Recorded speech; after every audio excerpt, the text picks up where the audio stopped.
എന്താ ഇത്? നീ ആരാ? എവിടുന്ന് അങ്ങോട്ട് വന്ന? അല്ല, നിനക്ക് എങ്ങനെ എന്റെ പേര് അറിഞ്ഞത്? അത് ശരി, നിനക്കിപ്പോഴും മനസ്സിലായിട്ടില്ല. എന്നാലും നീ ഒന്ന് ഊഹിച്ചു നോക്ക് ഞാൻ ആരാണെന്ന്. നരുട്ടോ, എന്താ നിനക്ക് പിടികിട്ടിയോ? മനസ്സിലായി, നീ നൈൻറ്റേഴ്സിന്റെ യഥാർത്ഥ രൂപമല്ലേ? ആ മിനാട്ടോ എന്നെ കുറിച്ചൊന്നും പറഞ്ഞിരുന്നില്ലേ?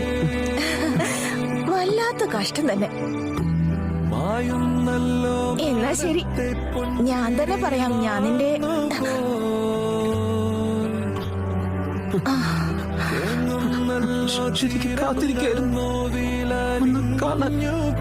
നീ ഇത്ര നേരം എന്താ പറഞ്ഞേ?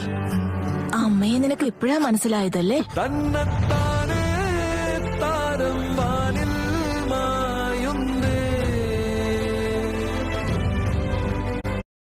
നരുട്ടോ,